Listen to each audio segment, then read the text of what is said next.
여기 해당되시는 부분은 응급이니까 빨리 안과에 가보셔야 합니다. 과장이 아니라 정말 큰일 날 수 있거든요. 안녕하세요. 잘 보는 안심이 안과 전문의 오태훈입니다. 오늘은 방치했다가 실명까지 갈 수 있는 3가지 증상에 대해 말해보겠습니다. 실명하면 너무 무서운 얘기라 오늘 얘기는 많이 무거운 주제일 것 같습니다. 환자분들을 보면 눈에 뭐가 막 들어갈 느낌이거나 되게 빨개져 있을 때 걱정을 많이 하세요. 근데 이런 대부분의 증상은 조금 쉬고 간단한 약 처방이면 금방 나아지는 게 대부분입니다. 이런 경우는 천천히 안과를 가셔도 좋습니다. 근데 제가 오늘 말씀드릴 내용 있죠? 여기 해당되시는 부분은 응급이니까 빨리 안과에 가보셔야 합니다. 과장이 아니라 정말 큰일 날 수 있거든요. 그럼 3가지 증상이 무엇인지 바로 말씀드려 볼게요.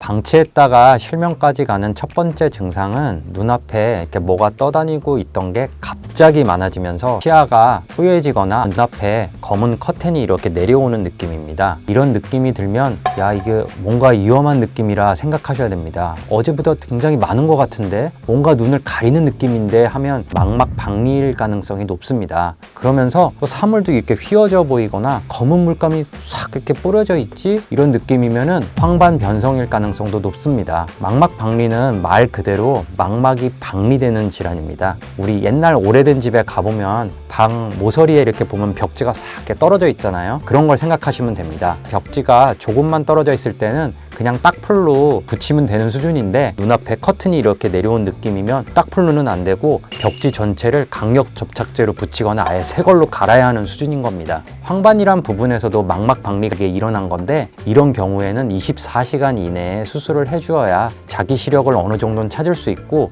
통계적으로는 60%가 0.5 이하의 시력을 가졌다고 합니다. 그렇기 때문에 그냥 방치하는 경우는 실명으로 갈 수 있는 질환입니다. 실제로 제가 대학병원에 있을 때에도 밤에 응급수술하는 경우는 망막박리가 가장 많았습니다. 검은 물감이 또 뿌려져 보이거나 아니면 사물이 직선이 아니고 휘어져 보이는 황반 변성인 경우는 중심부 시력을 침범하는 병입니다. 황반이란 부위가 망막의 중심에 있다고 생각하면 편합니다. 망막의 중심, 즉 황반에 변성이 생기는 병인데 이것도 그냥 방치하면 50%가 2년 내에 실명되는 무서운 병입니다. 다음으로 방치하면 실명까지 가는 증상은 원래 이렇게 잘 보이던 색깔이 희미하게 보이는 현상입니다.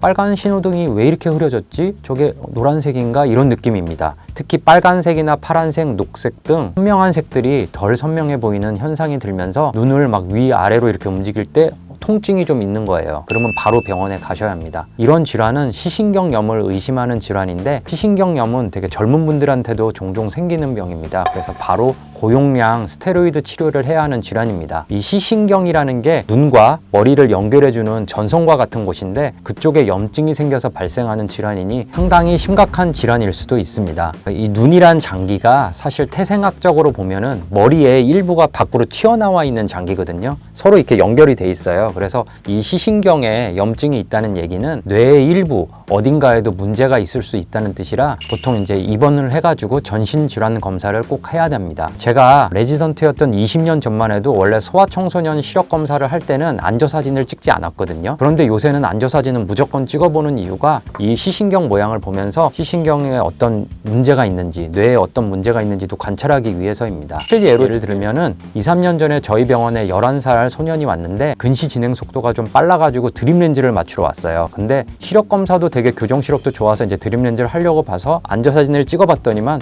시신경 모양이 정말 특이한 거예요. 그래가지고 저희 병원 녹내장 원장님이랑 같이 상의를 했는데 뇌 MRI를 찍어봤더니 뇌 MRI 결과 선천성 신경증후군이었습니다. 이걸 일찍 알아차리지 못했으면 정말 큰일 날 뻔했던 순간이었어요.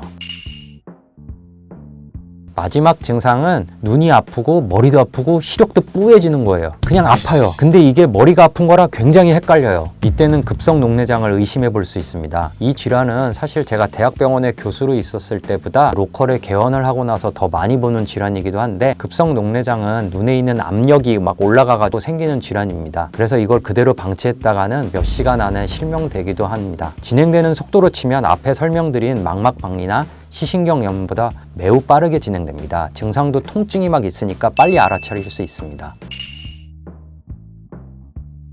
일단 근처 안과로 빨리 가셔야 합니다. 주말이라 안과가 문을 닫았는데요 하면 응급실에 가셔도 됩니다. 이러면 구체적으로 또 여쭤보세요. 그냥 누워서 119를 타고 가야 되냐 그냥 걸어가야 되냐 하는데 119를 타고 갈 필요는 없고 차 타고 오시거나 걸어오시면 되는데 증상이 있는 눈이 안 보인다고 막 비비거나 만지거나 막 그러는데 그거 안 좋습니다. 그래서 안대라도 이렇게 하고 오시거나 눈은 안 움직이는 게 좋습니다.